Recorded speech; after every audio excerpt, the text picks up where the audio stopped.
Okay, members, welcome back. I now invite Councillor Gallagher to move his motion.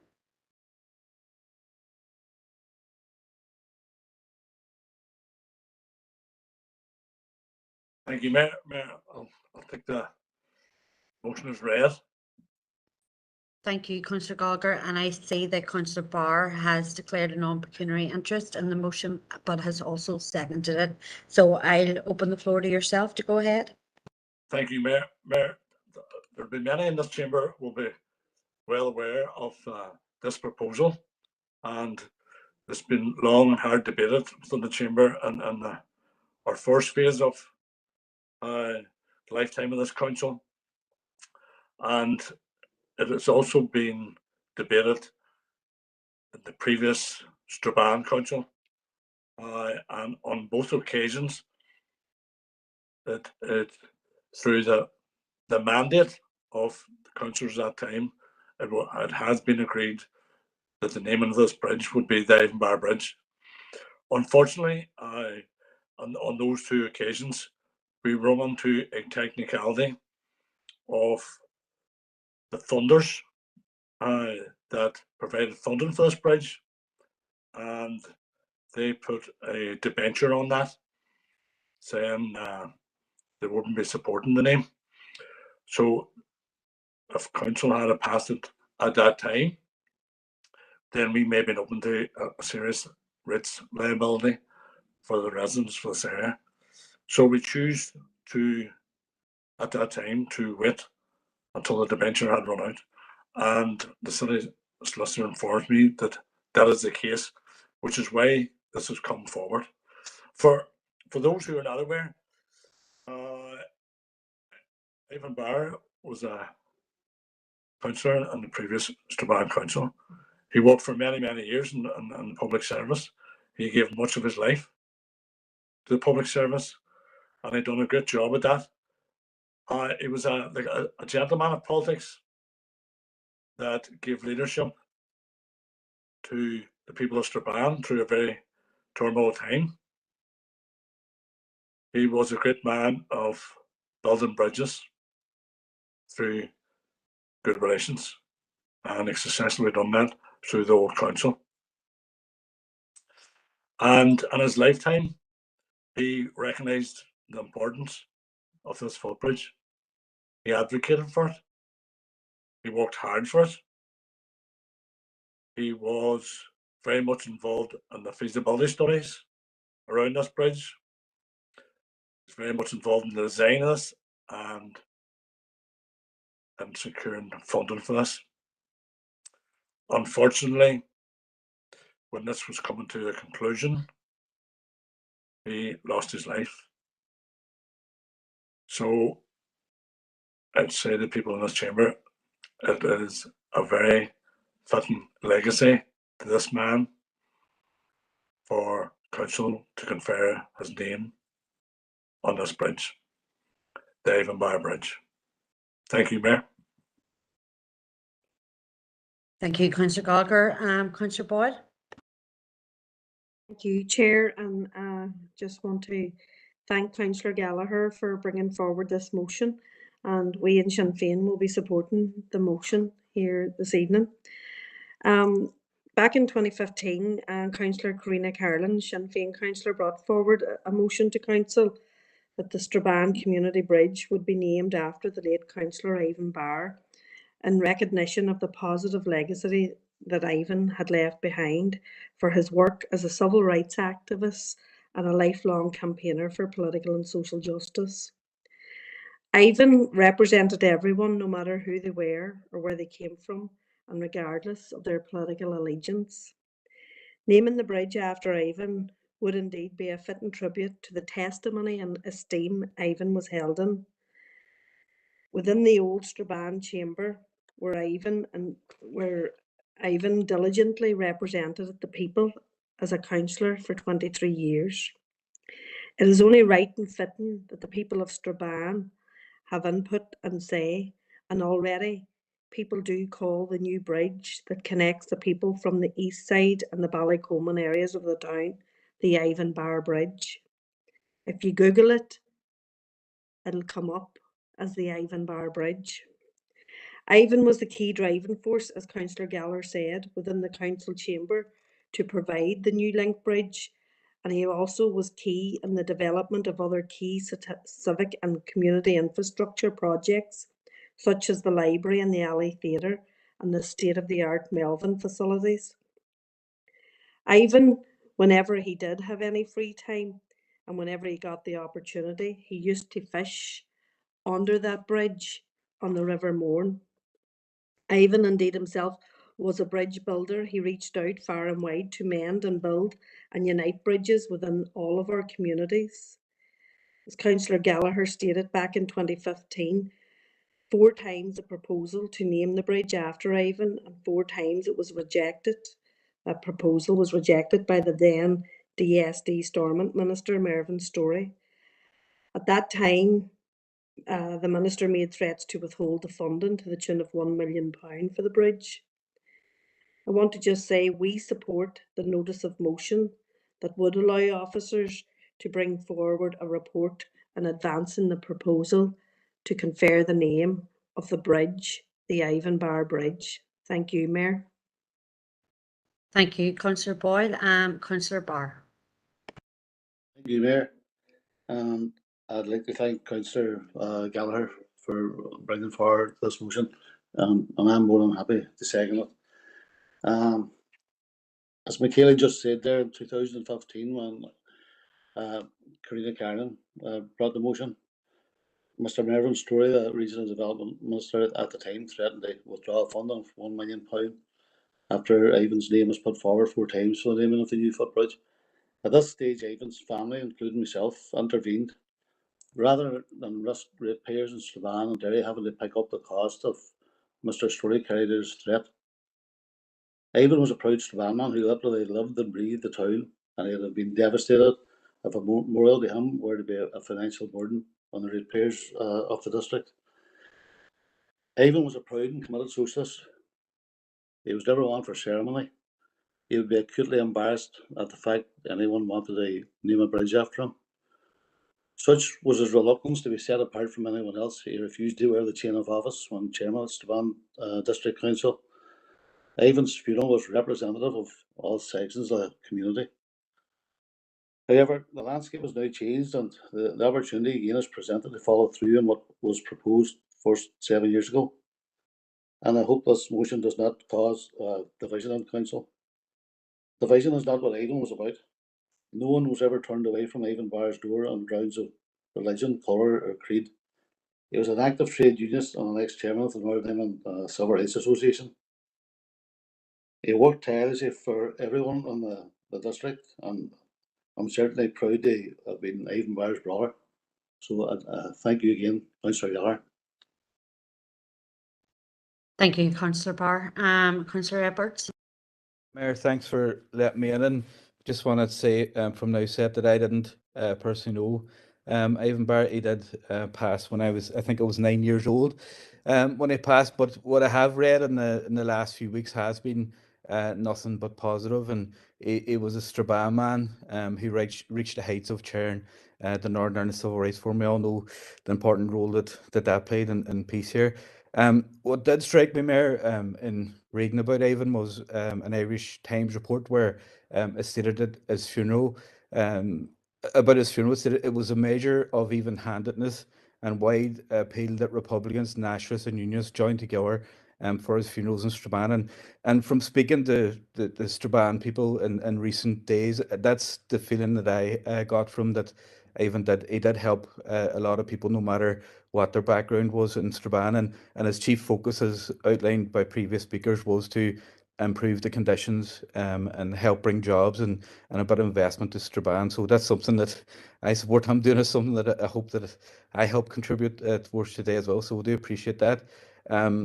Mayor, I think the merits of naming the bridge, I think they've been clearly laid out tonight. I think that they have been debated previously in this council and in the Legacy Strabane District Council as well, and hopefully those issues or legal issues around naming the bridge have been resolved, and that I'm happy to, the party, SLP party is happy to support the report coming back to the relevant committee for consideration. But yeah, overall, Mayor, the SLP are supportive of tonight's proposal, and we do look forward to the further consideration of the issue. Thank you, Mayor. Thank you, Councillor Edwards. Alderman Devaney. Thank you, Mayor, for allowing me in. Look, and I just want to go back to 2015 when the issue arose first and around the naming of the bridge. And look, because of funding, it wasn't able to be named at that time. And, you know, we voted then to leave the bridge unnamed at that time. And Mayor, I always say it always causes issue and around naming bridges, buildings, or spaces after political opponents or members of the politics. And I believe that names that, you know, we could use a neutral name. You know, you could call it. You called the John Dunlop Bridge after a man who penned the American Declaration of Independence, whose family originated in Strabane. But Mayor, I believe calling this bridge the Ivan Bar Bridge will cause division. And why I say that, Mayor, is the information I have at hand is, as we all know, the Londonderry Bands Forum, in conjunction with Brian Doherty and Professor Pete Shirlow, had carried out consultation and around. It was a consultation, where are we now? And it was an analysis of the cultural and political change in the Protestant community and around the council area. And I can tell you, Mayor, that from that consultation and when the report was sent out, I have to say, Strabane scored the lowest in the reason that the people from the PUL community did not feel welcome in Strabane. And that is an issue. And that's why I believe, Mayor, that we should be, look, I've no problem naming the bridge, but a neutral name. And as somebody said earlier on, I read through the Irish Times and around the report. Yes, he was a Sinn Féin councillor. He was a member of the IRA. And I've taken that from the Irish Times. It's not just myself saying it. And I believe this will exacerbate relationships within Strabane with PUL community. And from that report, that's why I say that. And Mayor, I think this council has a moral obligation to stand by the terms of the funding that was awarded in 2015, and those terms clearly stipulated the name of a project should not promote a particular political party or political figure who's only widely recognised in one community locally.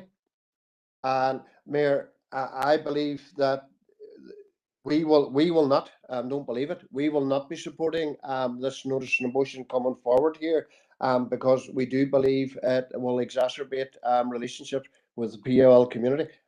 Thank you, Mayor. Thank you, Councillor Ferguson. Thank you, Mayor. Mayor, again, I'm one of the councillors who didn't know Ivan Barr, but I have taken the time over the past week to read up, and I must say some of the things that have been expressed today, where he was a man who was willing to cross the chamber to his political opponents and shake hands, is just heartwarming. And I understand the sentiments around a bridge and bridging those two sides, and why there's a want to name this bridge after him. And I say this with the greatest respect, because this is our views are more on the basis of the policy, and the policy in which we tend to go is along the lines of the blue plaques, where the general rule is that the proposal of the plaque, isn't considered unless the person is deceased at least 20 years, and usually only less if the deceased person was born more than 100 years. But also we tend to try not to use political names when naming assets, because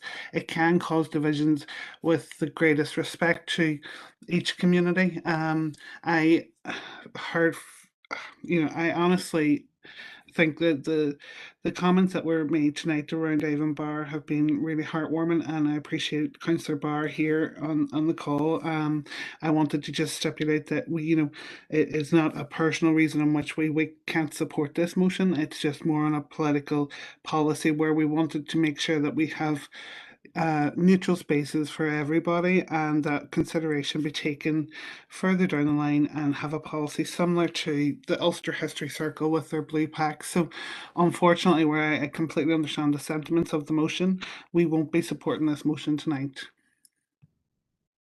Thanks. Councillor Doyle. Thanks, Mayor. And can I say that I didn't know Ivan either, but I can assure you that he was known to many of my family members who would have been involved in a number of organisations that he might have been involved with.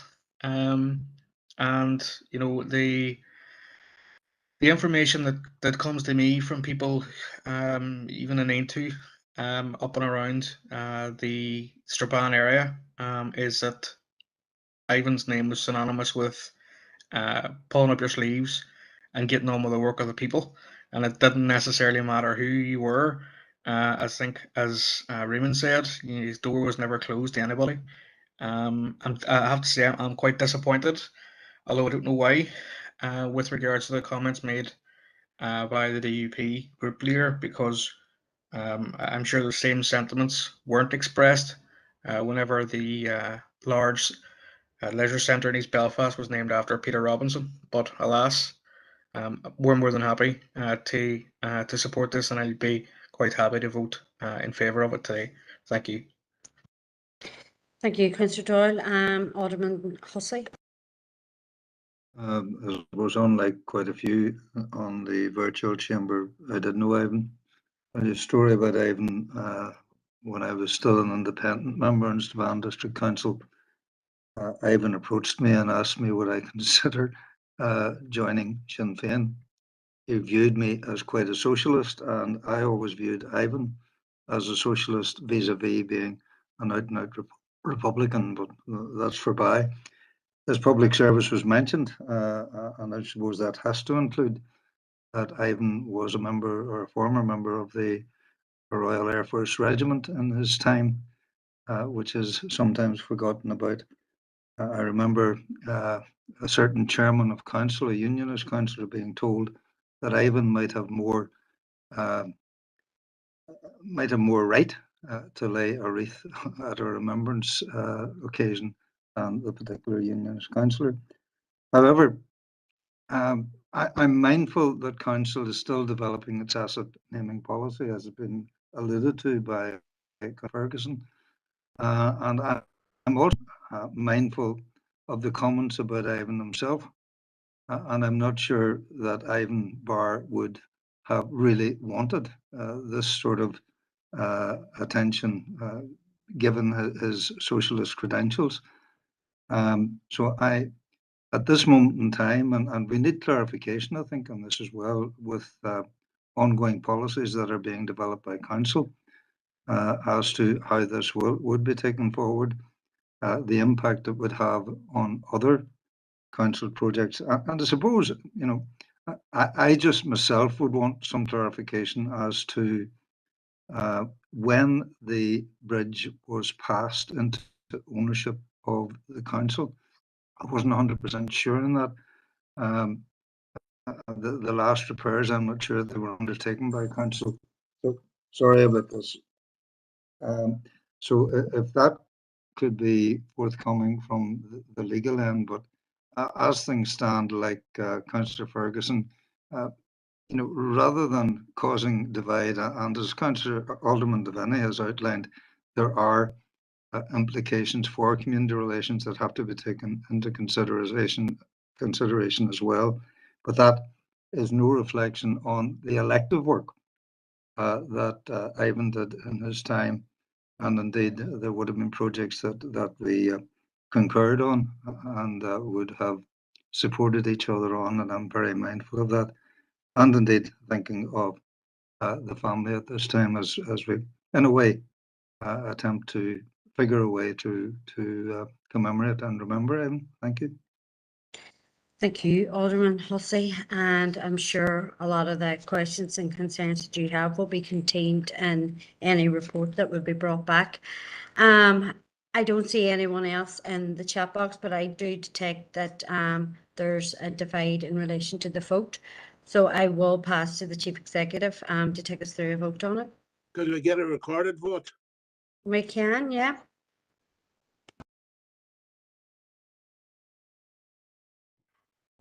Okay, thank you, Mayor. Thank you, members. Alderman Breslin. Against. Alderman Devaney. Against? Alderman Guy. Alderman Hussey.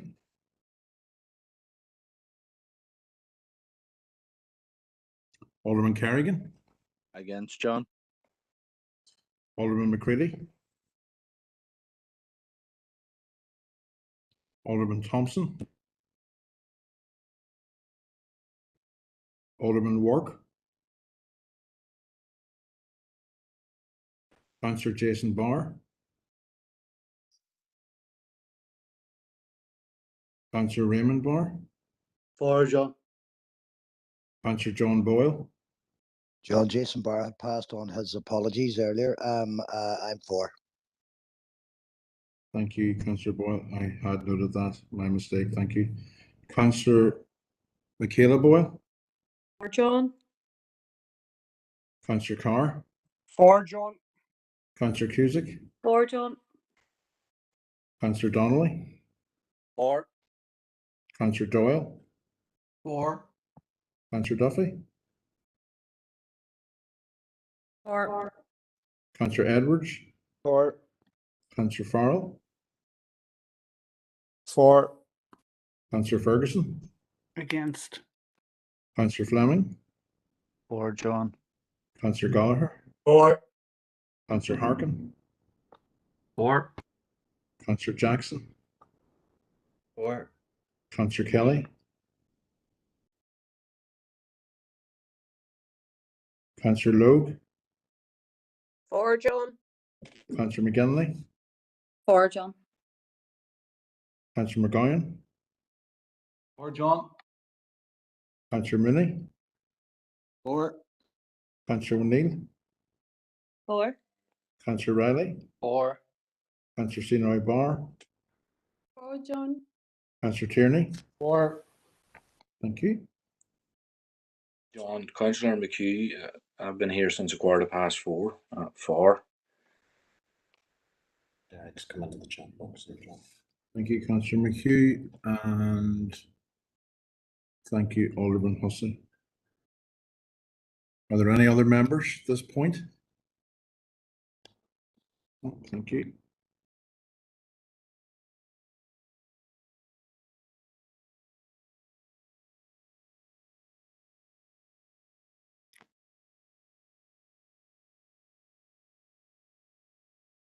Mayor, I've recorded 20, 3, 4, and 5 against, so the motion passes. Thank you, Chief Executive. So that motion has passed. So we will move to the motion by Councillor McGowan. Do you have a seconder, John? You have a seconder? Seconded there by Councillor Snowy Barr. Thank you. John, go ahead. I'll take the motion as read. And basically, the reason for bringing this motion forward is, as many people will know, at the beginning of the whole Brexit discussion, commitments and promises were made that there would not be any shortfall in terms of funding across the north. Now, the motion there is calling on the Economy Minister, Gordon Lyons. I feel Council should write to Gordon Lyons to clarify over future arrangements. Now, there's a huge number of organisations throughout this constituency who rely on funds previously provided by the EU. These funds fall into two categories: the European Social Fund, which is used very often for training. I myself, in an early life, was on an ESF programme. Most training that has been delivered across the north in the last number of decades has an element of ESF funding. And of course, there's also the European Social Fund. which is used for a variety of things, including capital projects, but is used by our own council in terms of how we assist and support people starting out in their first steps and trying to find out how to start or grow a business. Now, we were promised by the DEP, I remembered very clearly at that time, that we were called Ramoners and many other things, but at that time it was made very clear there would be absolutely no drop of funding, and it was we were promised by the British Exchequer as well that wouldn't be the case. And now I look at the clamour of organisations trying to apply for funding under the Shared Prosperity Fund, and it's clear that we're £90 million short. That's nearly £2 million a week. And that's right across the north, but particularly in this council area, it's going to affect quite a lot of organisations. And the type of training these organisations do ranges from stuff that's run in the local college right through to very specific training aimed at people with disabilities, for example, and people most furthest from the workplace. So it's £2 million a week. It's going to have a devastating effect on a number of the organisations. They're all looking in disbelief at the Shared Prosperity Fund, which is short. It's come up short. So there's been another broken promise. So I'm asking the Economy Minister, Gordon Lyons, to outline what he's going to do to address this. Is he going to find, where's he going to find that 90 million? That 90 million won't be easily found. There's a lot of pressures on funding at the moment. And I'm concerned at the impact that it's going to have as we come out of COVID, and a lot of people are looking at retraining and changing up their career. This will directly affect that journey. We just can't grab 90 million of health or of education or anyone else or any other department. We have to find that money. So I'm asking that we would write to the Economy Minister and clearly to clarify what will be the future arrangements, and also write to the British Treasury and ask them to honour the promise that they made, which was there would be no shortfall in funding that is currently hitting the ground here that was previously provided by the EU. Thank you. Thank you, Councillor Gallagher, or sorry, Councillor McGowan. Could I bring in now Councillor Sinewy Barr? Thank you, Mayor, and thank you, Councillor McGowan, for bringing this very timely motion. In my view, the SDLP is very happy to support this motion. Mayor, I think everyone here knows what the impact of Brexit has been, and the decision which was made by the British people to leave the European Union has had some practical consequences. If I can just talk about people, if people would be honest, many will agree that the barriers to trade, to tourism, the growing shortages of key workers, and a rise in the cost of living, by and large, is attributed to Brexit. But one serious adverse effect, which has been largely unreported, is what we are discussing tonight, and it is about the loss of income from the EU Social Fund. And there are so many organizations within our district council here that benefits through that grant. Councillor McGowan has not mentioned when this grant was established, so I would like to remind everyone in this chamber that this grant was established in 1958, and its main purpose was to support projects within local communities across the city and district and across Northern Ireland. And it was targeting specifically unemployed people, people with disabilities, young people who are not in education or training or work.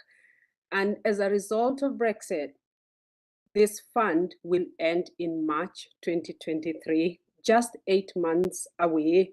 So for so many organizations, mainly within the voluntary sector, the loss of this funding will be catastrophic for them.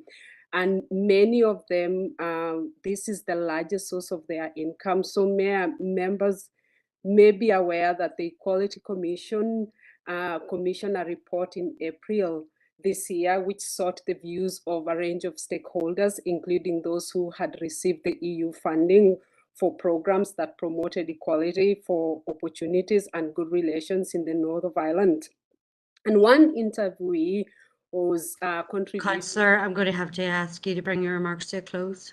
I will do, Mayor. I just want to mention what one interviewee said. He said, this is a crisis. We are in absolute turmoil, and I completely agree with them. So we absolutely support this motion, and hopefully that something will come out of it, because we are in breaking point. A lot of organizations are going to lose their income. Thank you, Mayor. Thank you, Councillor. I don't see anyone else in the chat box to speak, so I would like to invite Councillor McGowan back if he wishes to say. Oh, sorry. Councillor Farrell to start with.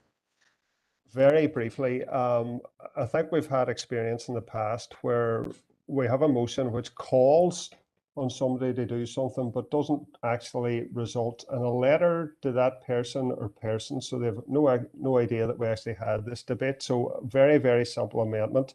And the final sentence where it says "and calls," that should be changed to "and writes to the Economy Minister," etc., just to avoid any confusion in the future. Thank you. Do you have a seconder for that small amendment? I'll second that, Chair. Thank you, Councillor Mooney.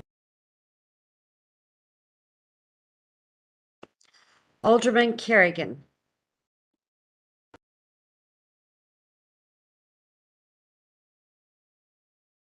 Thank you, Mayor, for allowing me in, and apologies, I put on chair instead of Mayor the first time, so I corrected myself.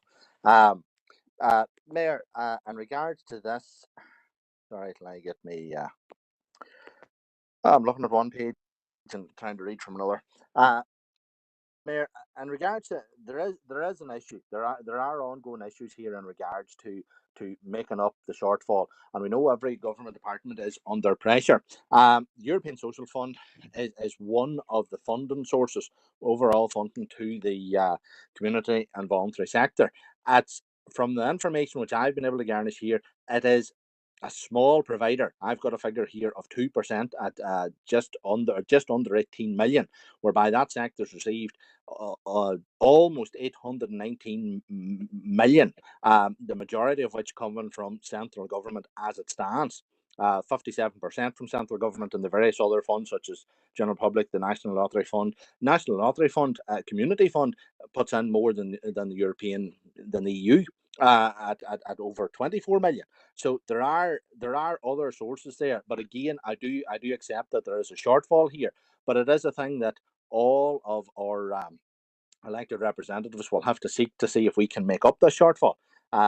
We do have it is UK government has responsibility to provide this funding without delay, and we would encourage all members, but it's a Westminster issue. It's time to get this additional money from Westminster that we can make up a shortfall, and we would encourage all those with representatives at Westminster to push. And as we're going to say, we need all members that have a seat at Westminster to push the relevant ministers to get this money released then, so that Minister Lyons can make up the shortfall. So, Mayor, we will be minded with that. But thank you very much for allowing me in. Thank you, Alderman. Alderman Devaney. Thank you, Mayor. Just remove my name because I thought Alderman Kerrigan had lost contact. Bye. Thank you. Councillor Ferguson. Thank you, Mayor, and thank you to Councillor McGowan for bringing this motion forward. I think he and Councillor Stanley Barr laid out very clearly the issues which is facing our community and voluntary sector because of the loss of this funding. We knew this was going to happen due to Brexit. We knew that the promises of this funding being provided by Westminster wasn't going to be provided. I think it is down to the Minister now to contact Westminster with a very strong message that we do need this funding, because even though Alderman Kerrigan has outlined many funding streams that are out there at this moment in time. There are many funding streams out there at this moment in time that have many people applying, and that pot has just got a lot smaller and a lot more people are struggling. And I don't know about you, Mayor, but I am contacted nearly daily at the moment with people struggling to get funding for the next couple of months, never mind whenever they know this funding is stopping in 3 months' time. So, Mayor, we are more than happy to support this motion. Thank you very much.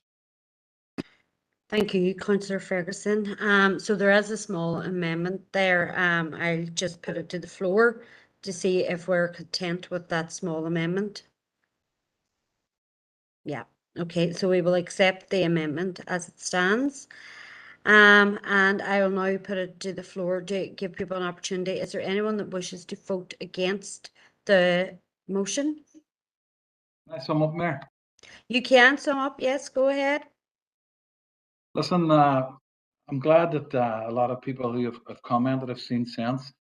Listen, I'm watching the TV at night. 6 French people didn't show up for work, and England comes to a standstill. That's not, if that's Brexit, you can keep it. There's 90 million. We're 90 million now short on the budget. It was promised by the Treasury. I'm happy to take any DEP councillor or anybody across organisations in this district that are looking at March next year when they might have to shut. As well as that, even in our own council, the stuff that we spend on startup and small business was all ERDF money. That's no longer in the hat. It's affecting 11 councils. Minister Lyons backed Brexit, the DP backed it, but they didn't get the cheque signed before they gave a commitment to back Brexit. This money was promised. They should have had the money in the bank. It's now not there.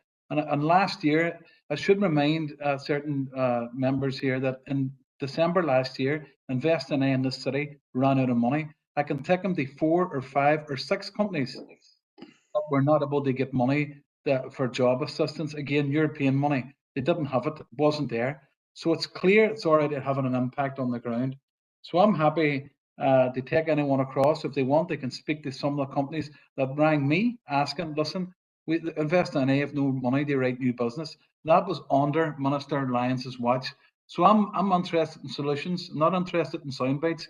I want to know from the Economy Minister, Lyons, and I want to know from Exchequer, when's this money coming and when can it expect to hit the ground, because time is running out. As Councillor Senior Barr said, March next year is when many organisations will be laying staff off. These organisations are right across this district. So I'm glad that many members are going to support this. This is affecting us, and we as a councillor can ill afford not to have those type of funds there to assist startup companies, existing companies, and help provide training out in the community. Thank you very much. Thank you, Councillor McGowan. And just again, is there anyone who is going to oppose the motion? If not, I'll declare it as unanimous. Okay, thank you. Thank you, Councillor McGowan, for bringing the motion. Moving on now to the motion in the name of Councillor McGinley. And there, it's on the screen there, so we'll take that motion as read. Do you have a seconder there, Councillor McGinley? And Second, Councillor Doyle just seconded in the chat box, so thank you. Go ahead, Councillor McGinley. Thank you. I'm bringing this motion forward today as I believe it, well, this time of the year sort of brings the fore the financial burden that's placed on families as they start to prepare to get their children sorted for going back to school. By no means is this a new issue. However, as we're attempting to navigate a cost of living crisis with workers and families already struggling with increased costs for fuel, electricity and food, paying out huge amounts for school uniforms will only add increased pressure for those families. Noted within the motion is the recognition that the school uniform grant has seen an increase this year, and this is to be welcomed, but it must also be accepted that much more needs to be done to support families who are struggling. There are families within our district who aren't eligible for the school uniform grant, so this additional pressure in current times is just too much. It would be remiss of me not to acknowledge that schools have been proactive in offering school uniform recycling schemes, and more recently we've seen similar initiatives coming through community groups and other services. Recycling school uniforms that are in good condition is at times for families that are struggling an absolute lifeline. And these initiatives are seeing parents who normally wouldn't be ones to ask for help going and seeking help, and I think that's indicative of the crisis that we are facing. I've been speaking with parents and families on this issue, and what they're saying is that they just don't know how they're going to do it this year. I've been looking at the school uniform prices, and I think it would be fair to say that once a child goes from primary school to secondary school, that the costs increase massively, which places additional pressures on families, especially those with more than one child. Not just with school uniforms, but a lot of post-primary schools also now have a compulsory PE kit that for many are branded. One example that I came across, the compulsory PE kit was almost £50, and that's just for the top and bottoms, which I think everyone will agree is quite expensive, especially when you add it on top of the school uniform, shoes, school bags, stationery, and everything else that comes with getting a child ready to go back to school. The reality of this situation is that there's a need for a cross-cutting executive strategy to tackle this issue, which requires the relevant ministers to be working together on a cross-departmental basis to support families, not just in our district, but right across the north. We need the DUP to go back into government so that the executive can be set up and this issue can be tackled. My ask from this motion is that we write to the leaders of all the political parties and urge them to form an executive in order to support families that are struggling to get their children sorted for school this September. So if there's an amendment needed in terms of writing that letter, I'm happy for that to be brought forward. I had clarified with Philip earlier in the week that if I said it in my speaking notes that it would be enough. But that's me. Gormega. Thank you, Councillor McGinley. Councillor O'Neill. Thanks, Mayor, and thanks to Councillor McGinley for bringing forward this motion, because it's a really, really important issue, and I think it's one of the biggest issues for families, particularly coming into the new school year. And yeah, I think the uniform grant was welcome, but it really didn't go near far enough. And it's nowhere near meeting the need that there is for families. And I think, you know, we've seen people on the ground responding to this issue much more dynamically than we've seen from the executive, like setting up the school uniform banks and also local fundraising schemes to enable people to have school uniforms. But I think, you know, we can't put all our eggs on the executive to actually address this either. I think schools also have an opportunity to look at their school uniform policy and actually adapt it to address the cost of living crisis that people are currently facing. You know, I've heard stories in talking with families of children who are being sent home if they don't have the right uniform on, and the shame associated with that is just horrific. And you know, no child really should be penalised for not having the right uniform on them. And this isn't an isolated case. I think it's happened multiple times. There's also issues around shoes and the footwear that children are wearing, and they have to have the right footwear on. And Councillor McGinley had mentioned PE uniforms, and there's a real move to get everything embroidered with initials, which means then you know, having them on for second-hand usage becomes a wee bit more problematic. There was a meeting of a cost of living crisis campaign in Craigan there last week, I think it was, and like this was one of the issues at the forefront that people had brought up, and they had suggested kind of writing to all the schools to look at that uniform policy, and you know, just on, you know, on that suggestion from those parents, I just want to kind of amend the motion here just to also add that you know, so that council will write to all the schools in the council area to encourage a review of the school uniform policy in a way which reduces the cost for families, like such as a generic uniform, and that was something that was strongly suggested in a way that you know, if all the uniforms weren't different, then like things could be made more generically and again, like, you know, with PE uniforms, things are getting very specific in that way and a lot more expensive. So I'll just copy and paste this motion into the chat box because it's not pasting properly for me here. But that's all I have to say. Thanks. Thank you, Councillor O'Neill, and I see a number of people second your amendment in the chat box. Councillor Cusack, would you like to speak on the amendment, or do you want to wait? Both, Mayor, actually, because Both. it's included in my speaking notes, the amendment. Excellent. Mayor, thanks for letting me in, and thanks again to Councillor McGinley for this motion, and the SDLP supports it and supports the main function of having a uniform for school children in the first place. Well, we all know it was introduced to ensure equality and to keep costs down for parents. But ironically, at today's prices, it's almost counterproductive, as we can see, particularly for post-primary pupils. The cost effectiveness is now very, very questionable. Mayor, I have spoken to numerous parents on the issue, and the costs of kitting out not just one but numerous children is a cause of great concern and financial strain for them, as has already been mentioned, and it will be continued to be mentioned. I believe more speakers. The basic uniform PE kits are averaging at around £300, and that's just for one child, and that's before any extras. And this issue really needs to be tackled head on, not just for those currently eligible for grants, but those also in need who are falling short of the eligibility criteria. As a council, we recognise that we have a large population of working people with young families who get no assistance whatsoever from government and are struggling just as much as others. Sadly, Mayor, with little prospect of an executive forming soon, which is totally shameful, the ask in this motion is unlikely to be realised in time to help those who need it today. We must look to actions which can give relief in the here and now. And as Councillor McGinley has mentioned, it has been people on the ground who have galvanised in response to this issue with the creation of voluntary community recycling schemes throughout the city and district. And we have been told, the SDLP have been told, that these schemes are witnessing unprecedented requests and are predicting even more pressure this new term.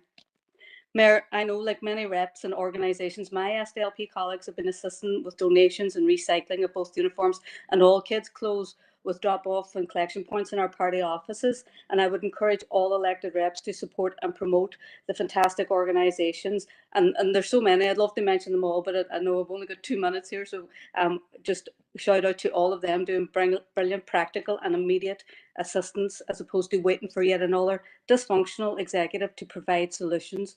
And as Councillor O'Neill has already put forward the amendment there, I did want to finally say that I would also ask that we get more clarity and explanation from schools on the choice and costing reasons and rationale for their current uniform policies, and how they can seek to help struggling families going forward by a review of the costings and their uniform policies that they currently hold. Thank you.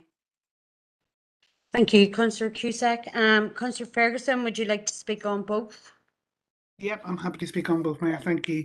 Thank you to Councillor McGinley for bringing the motion forward, and to Councillor Neal for the amendment. I'm happy to support both. Mayor, I know it's been said, but it has to be said again. Again, this is something our community and voluntary sectors have come in, and our communities have come together to try and find a solution to something that should have been found by our policies and our legislation. This is absolutely atrocious that there's many families sitting there at this moment in time struggling and worrying about how they're going to find the money for fuel and food, and now come September, how they're going to get their children out in their uniforms. I think it's something that needed to be addressed years ago. I agree with all the previous speakers. There are a number of school policies that could be adapted by the schools themselves, but Mayor, there's also things along the lines where a simple plain black shoe costs more than a black shoe with maybe a white stripe through it, and the school won't allow that because it has the white stripe. These are small changes that could allow someone to go to a big supermarket rather than a specialised store. This is something that was supposed to unify everybody within the school so that there was no differences, and it's now become a huge burden on families. We are more than happy to support the motion and the amendment. I think it needs to go further. I think our legislators need to get back in there and make sure that there is legislation put forward so that the school uniforms are just a basic cost, so that it isn't burdening people, but also that the allowance is extended to the working families, and that it is a lot more than it currently is at this moment in time. Thank you, Mayor. Thank you, Councillor Ferguson. Councillor Donnelly on both? Yeah, on both, Chair. Thanks for letting me in here. Look, I want to thank Councillor McGinley for bringing the motion, and I'm happy to second Councillor O'Neill's amendment. I was at a meeting last Thursday night in the Rathmore Centre about the cost of living crisis, and a large portion of that meeting was taken up regarding this subject, and all the points have already been made. But one of the things that came up mostly was about PE kits and having to buy them in specific shops and the brand name and that. And coming out of that motion, as Councillor O'Neill said, a lot of parents at the meeting thought that, you know, about writing to the schools and asking for exactly as Councillor O'Neill has down here about the leniency and just have a wee bit of give and take, because for kids going to school, it shouldn't be a burden, you know, and it shouldn't be a burden on parents and at this particular time, given the cost of living crisis. So just happy to support the motion and the amendment. Thank you. Thank you, Councillor Donnelly. Alderman Devaney, are you happy to speak on both? Yep, happy enough, Mayor. Thank you for allowing me in. And look, as far as the DEP is concerned, we have no problem in supporting the notice of motion coming forward here and the amendment. I think with the cost of living crisis at the moment, all families are finding it difficult at this time of the year as they have children going back to school, many with more than one, maybe 3, 4 or 5 going back to school, and it is a big outlay. But I do take on board Councillor Cusack's concern. You know, there's some people getting some grants out there to for uniforms, but there are many there who are working class parents, and they're even finding it difficulty and around funding the clothes. Look, I do believe anything that helps there, we're happy to support, Mayor. Thank you. Thank you, Alderman Devaney. And final speaker, Councillor Boyle. Michaela. Thank you, Mayor. And just briefly, to welcome the notice of motion from my party colleague, Councillor McGinley. But obviously, I mean, we interact with schools throughout the year and for different reasons.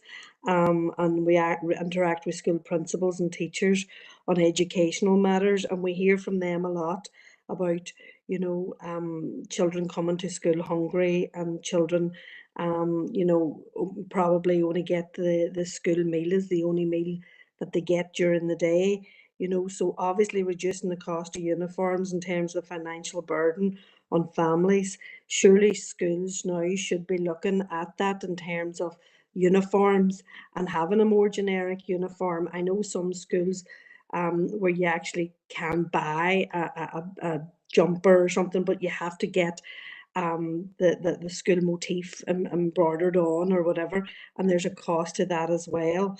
So I think school uniforms, you know, in terms of the cost of them, they're unique in nature, and as some have said, you know, I truly believe we still should have some sort of a uniform for our children. But the cost of that, you know, in terms of the prices now being drived up because of raw materials and everything else, I think it's time now that schools themselves got together and said, you know, we are going to look at ways to alleviate financial burden on parents, particularly some schools. And I know some schools have blazers, and in the winter time, you know, a child could wear a heavy, you know, given our adverse weather and children walking to school, they're expected to go into school wearing a blazer, you know, and it's more conducive to wear a heavy waterproof coat than a blazer that will, you know, a child sitting around in a classroom all day wet and miserable because they have to wear this blazer to school.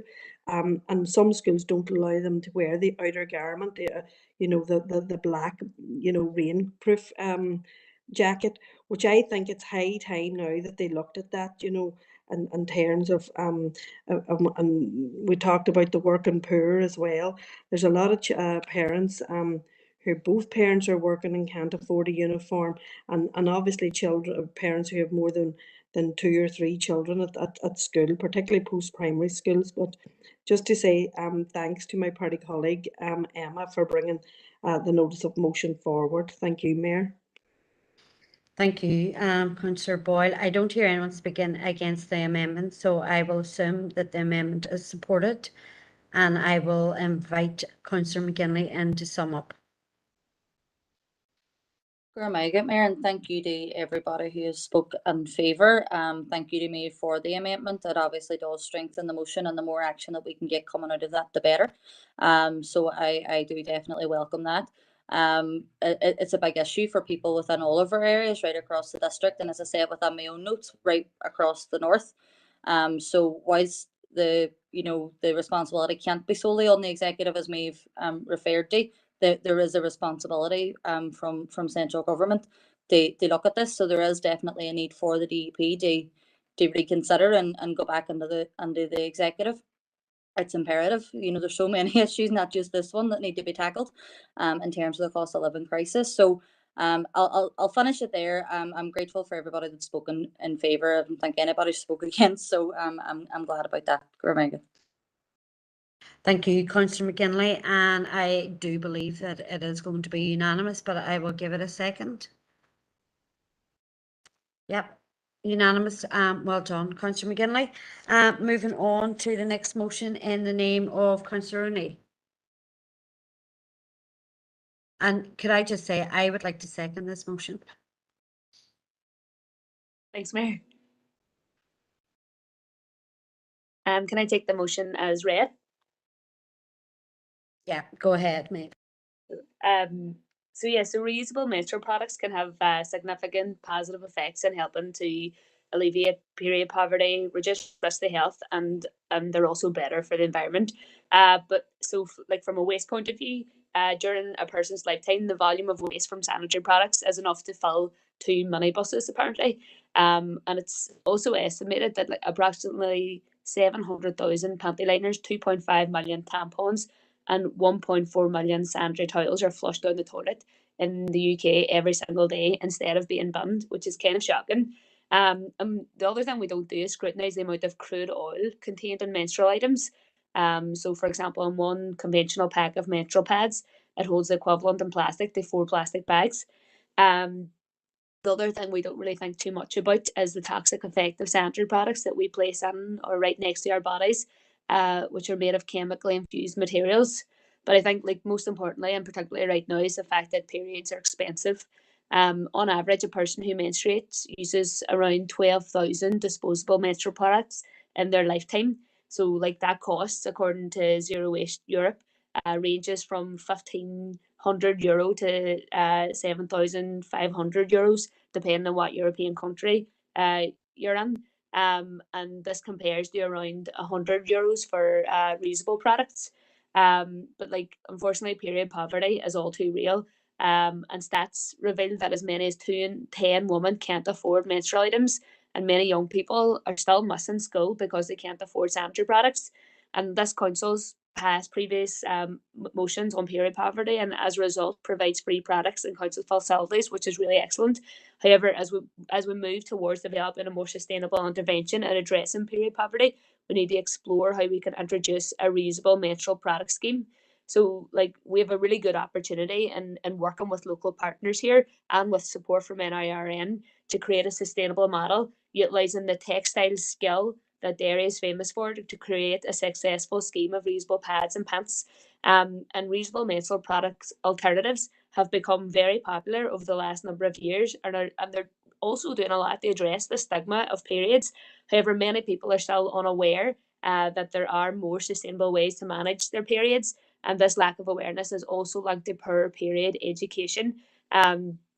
So, like, some people report that sustainable alternatives are difficult to find, and the upfront cost of reusable period products is higher than an immediate disposable alternative, despite them saving money over the long time.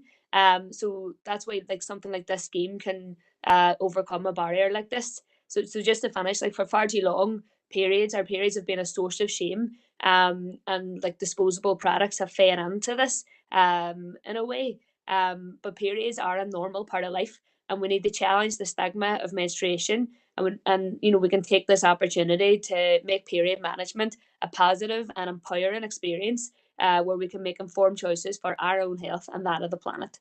So that's me. Thanks. Thank you, Councillor Neil. And just briefly, I would like to thank you for bringing the motion. It's something that is very close to my own heart, and something that I would be closely involved in as a volunteer with Positive Period Ireland. It used to be named Homeless Period Ireland, but we changed the name to Positive Period Ireland because we felt that there was a need to address the stigma and the taboo around periods and we actually are championing the term period justice around some of this stuff, because that's what it is. And I have been at a number of workshops around sustainable products, and I think that they're excellent. And one of the things that we do need to be absolutely looking at is around sustainability and affordability, and just tackling those stigmas. And you mentioned something that is something that I have been working on too, and that is around the toxicity of some of the products and the impact that has had in many women's health. So I will leave it there, and I will bring in the speaker. So I'll ask Councillor Ferguson to come in, but well done on the motion. Thank you, Mayor, and thank you very much to Councillor Lane for the motion. I think it's an absolutely amazing motion. I mean, I can't commend you more, Maeve, on it. And I think the Mayor's right. It should be period justice. And I think it's something that we don't talk about enough. It's something that I became very aware of over the pandemic when we were doing a lot of talks around women's health. And Maeve, you're completely right. There are a number of reusable options out there that most people aren't aware of, or if they are aware of it, that first outlay cost is too much versus a couple of pounds for the tampons or the sanitary towels. And I think it's something that we should move to, because it just befuddles the mind that we put something in our body that can cause us toxic shock. And it was the Pink Ladies in particular who highlighted this to me, and the amount of chemicals that we're putting into our bodies to hide the fact that we have our periods is ridiculous. And I think this is a great way to move forward, to make it more accessible, to make more people realize that there are other options out there. I look forward to seeing it. I look forward to seeing more options come available on our high street and within our local stores, and hopefully it is the way forward for most of us, because we need to move away from this shame around periods and talking about periods and trying to hide it with these outdated practices which are causing more harm to our bodies than anything else. And like you say, it's got an added benefit of the climate change and making sure that we reduce the amount of products going out within our waste. But thank you very much for the motion, Maeve. Thank you. Councillor Logue. Thank you, Mayor, and thank you to Maeve for bringing this motion. I do see this as an extension to a motion yourself brought before the council, and certainly welcome it. I suppose this motion is going to have three impacts, and that is to the environment, to the people's health, and also the cost. I have read up about reusable products, and I have to admit I didn't realise about the toxins that are that could be being transferred on the women's body with their use. So I do think that this needs to be explored further, and I think council can play a big part in doing this. There is obviously a cost, a considerable cost to changing over to this type of product. But we can team up, as seen other councils have done it, can team up with providers to help with the cost of these products, the same way as we do with the terry towel and nappies. I also understand that this type of product is not going to be for everyone, but the more people that we get on board in this, the better, and it would be good too. I think if council work with schools to help bring this motion to its full potential. Thank you very much. Thank you, Councillor Lowe. Councillor Tierney. Thank you, Mayor. And as they say, every day's a school day. I think I've learnt more in the last 5 minutes than I have in a long, long time. And thanks to Councillor O'Neill and all the previous speakers for their research and their work around this. I think this is a subject that is not talked about enough and that is almost kept a secret. But I do see this as one of the possible outworkings of the Period Products Act 2022, which was introduced by my party colleague Pat Catney, MLA. And that piece of legislation that went through the Assembly is likely to result in a formal duty being placed on public bodies to provide free period products in sites where people will need them. The Act will also place a duty on public bodies to consider the provision of a number of forms of period products with specific reference to reusable items. It would be good to see a wider consultation of particularly staff to see what products they feel that we would need to have available to meet their needs. The terms of the report that Councillor Neil is suggesting, I think should expand to consider how we can implement the terms of the Period Product Act ahead of the 2-year timetable which is set out in legislation. I have to admit, Mayor, that I was probably unaware of the number of sustainable ways that there are to manage periods and unaware of all of the practices and the ways to be able to do this. But I look forward to hearing more and learning more about the outcome of this particular motion. And as Councillor Lowe has said, you know, this may not be for everyone, but I think with a piece of education around this, that there may be a possibility of opening this out, and once people learn that wee bit more, they'll be more open to trying more sustainable products. But on behalf of the SDLP, we're happy to support the motion. Thank you. Thank you, Councillor Tierney. And without anyone else in the chat box, I will invite Councillor O'Neill to sum up. Thank you, Mayor, and thanks to everyone for their support in this motion. I think period justice is an excellent term, and it's something that we should definitely be using more when we're talking about periods. And I think Councillor Lowe made an excellent point around schools also. Like, you know, in schools, I think like the only thing that is taught is around disposable products. And there's a real opportunity to not only you know, learn more about sustainable and reusable menstrual products, but also in tackling the stigma of periods. And I think, you know, education is key in this transition, because I know for myself, whenever I transitioned to reusable products, you know, I didn't do it in isolation and had a group of women to ask questions to and for support with. And that's essential, I think, in making the switch, because, you know, it is different. There are a lot of questions. And I think, you know, having that peer support, you know, really helps in making the switch. And I haven't looked back. So yeah, so thank you for all the support, and I'm just looking forward to seeing this be made a reality. Thanks. Thank you, Councillor O'Neill, and I haven't heard anyone speaking against it, so I'm going to assume that that is also unanimous. I'll give it a second. Nope. Well done, Councillor O'Neill, and I look forward to the report myself. So well done, that is unanimous. Moving on now to Councillor Harkin. Thanks, Mayor. Could I ask for the words in the second paragraph, first line, means tested, means tests to be changed to tested. Thank you. That's okay. Okay. Seconder. I'm happy to second it. Thank you. Councillor O'Neill. Thank you, Mayor. And can I take the motion as read? Okay, so we've done that. Go ahead. Okay.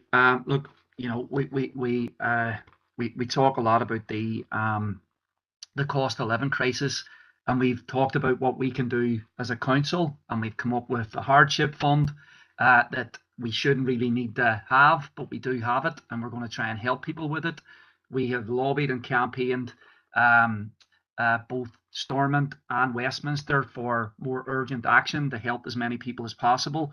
And I'm sure we can all agree there still hasn't been enough help, and that a lot more can be done, and we'll keep pushing. Even with Stormont down, we'll keep pushing, and we'll continue to try and find ways of supporting people, helping people, defending people, protecting people in whatever way we can, as long as this cost of living crisis is with us. So this motion is brought in that spirit, and this is a campaign now that has been initiated by the Joseph Rowntree Foundation, and they have went and done a study on the impact of benefit reductions on people in universal credit and people who are obviously in receipt of benefits, and you know, there's a lack of logic, I think, in you know, people on benefits and some of the most vulnerable people who we are fighting to get government payments for, hardship payments, then having benefit reductions and debt reclaiming that actually undoes some of the work that we are trying to do. So some of the statistics in this, you know, people should go and read the report, but that there around 45% of people on universal credit have debt reductions or repayments that are taken automatically every month, and of that group, something like 94% of people in universal credit are going without essentials.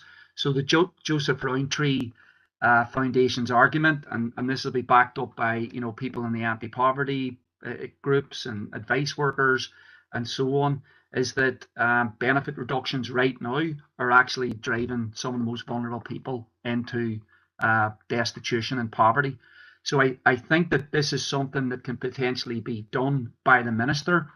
We have to get clarity on that, but I think we have to push this as a demand in order to properly figure that out.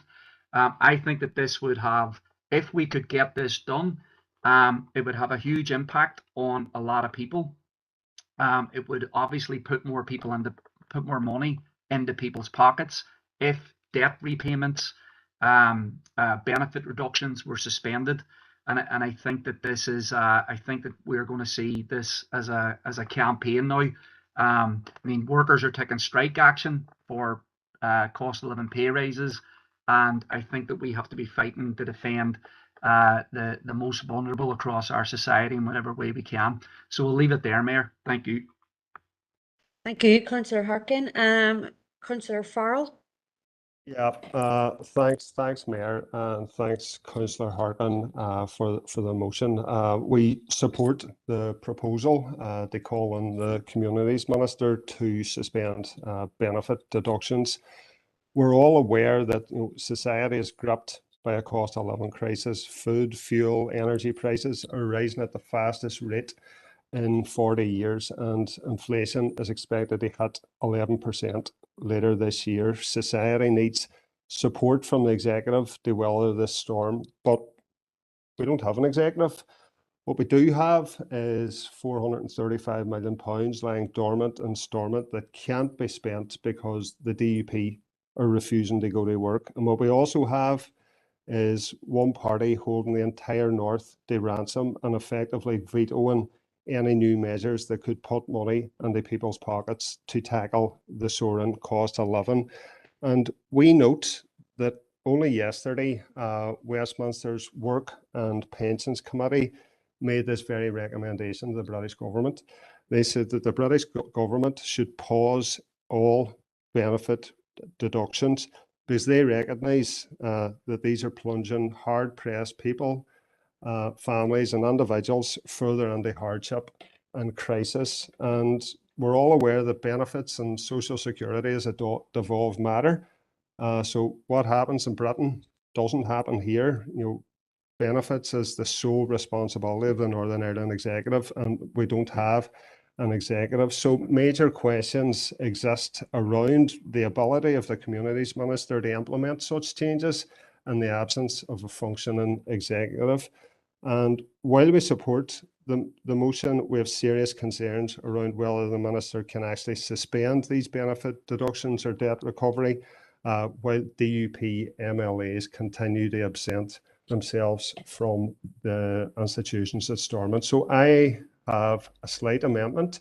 It's an addition to the text that already exists, and I'd like it to go after the penultimate paragraph.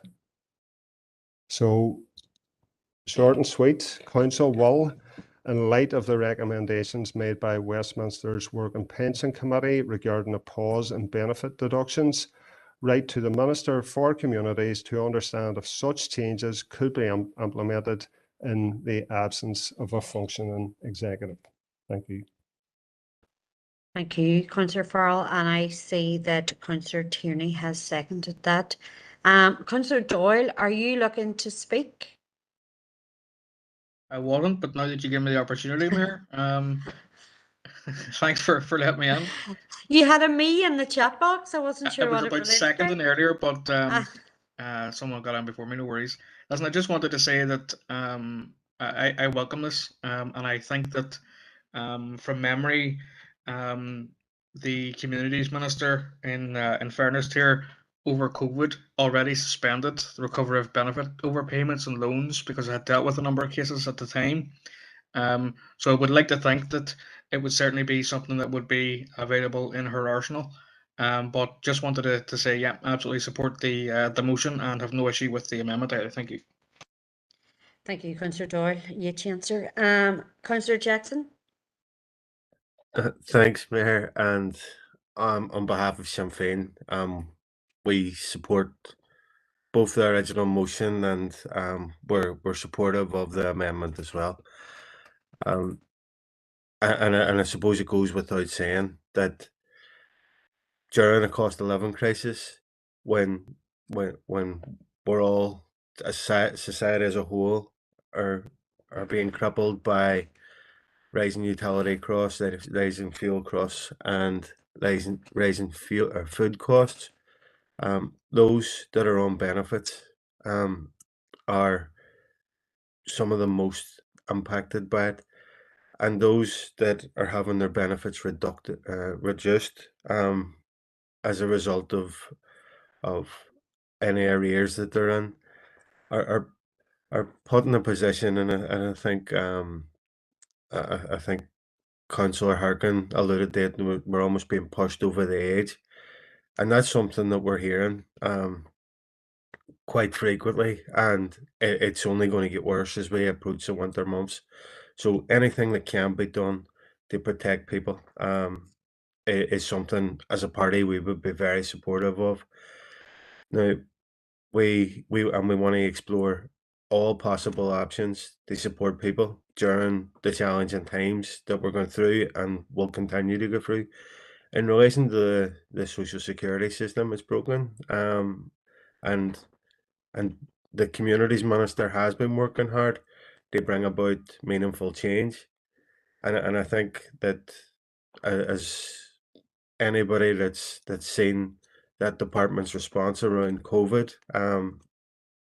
there can't be any doubt around the minister's commitment to support those that need it most, and undoubtedly we'll see that again in a response to the current crisis.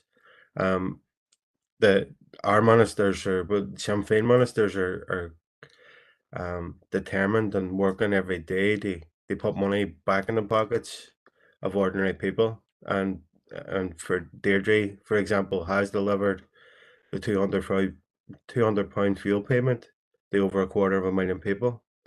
She's provided funding for 2 million for an emergency fuel payment, expanded access to the affordable warmth scheme, extended benefit top-up payments to offset the impact of Tory cuts, and she's introduced a freeze in housing executive rents.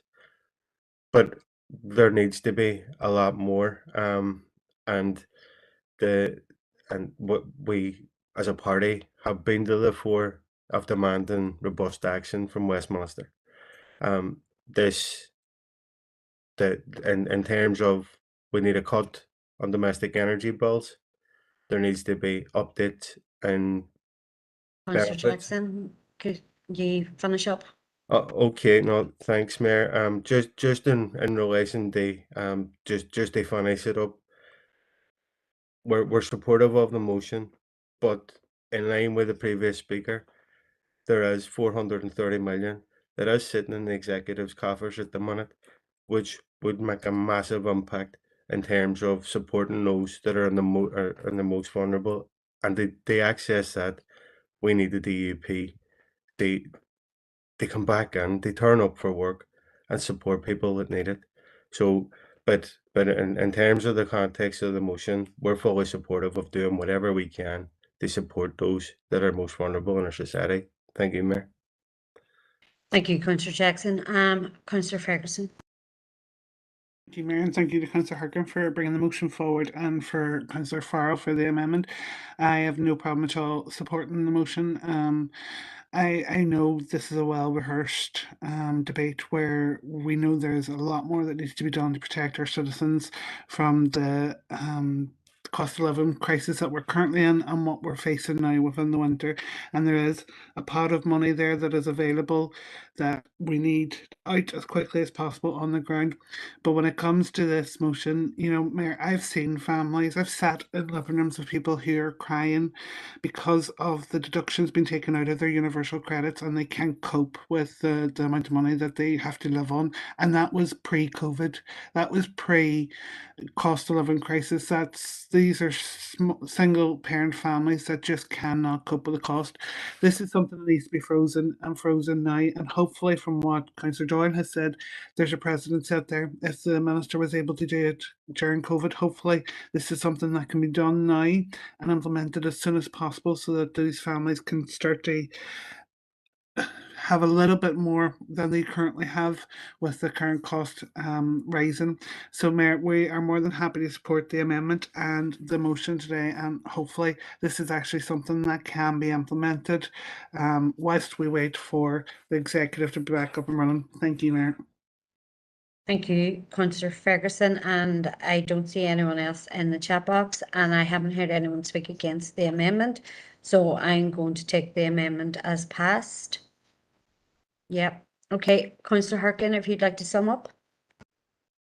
Thanks, Mayor, and thanks for everybody's comments. And look, you know, the Tories are in Westminster, their lack of action around the cost of living crisis is criminal.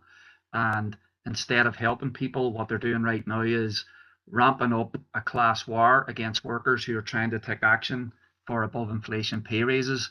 And what do we see? We see the DUP arm in arm with the Tories voting to keep them in government, to allow them to continue to batter people, batter ordinary people across the water, and batter people here. That's what they're voting for. They're voting for this rotten government right now that is inflicting so much pain on people across all our communities here and across the water. And so that's what the DUP are doing. And obviously they're also holding everybody to ransom here by refusing to go into government and not allowing the opportunity to have that you know, hundreds of millions of pounds that's sitting in a stormont bank account potentially utilised to help as many people as possible. So that's what the Tories and the DUP are doing. And I think while that is happening, I think we have to find and look for every way possible to do something about the cost of living crisis, whether that is you know, supporting workers going on strike or looking for ways that ministers might be able to take action to help people. And hopefully this is a way that a minister could. Certainly the people that I've talked to think that a caretaker minister could do this. And I think we have to push the question. So, you know, absolutely no problem with the amendment that was added in there. You know, so, but I think that we're going to have to make this a campaign and make sure that you know, that the minister's hearing it, and I would like they also propose that we, if this motion goes through, that we send it to other councils so that they can look at it and potentially pass it as well. But thank you to everybody who has spoken in favour and is supporting the motion. Thank you. Thank you, Councillor Harkin. And Councillor Harkin, I haven't heard anyone speaking against this motion either, so I'm going to assume that it's unanimous unless somebody wants to shout now. No. Well done, Councillor Harkin. A unanimous motion. Okay, that moves us on to open for information. And we have, within that, we have responses to motions. Let that hang in there. Okay, moving on, and then ceiling list. Could we get a proposer and seconder for that? Propose, Sean Mooney. Thank you, seconder. Seconded, Alderman Devaney. Thank you, thank you.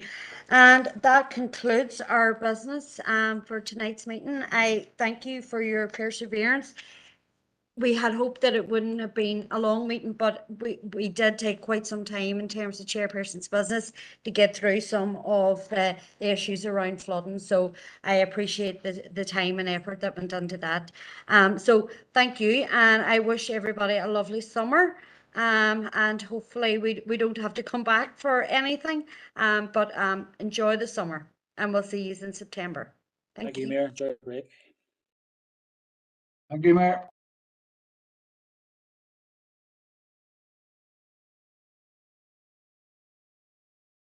Thanks, Mayor. Enjoy.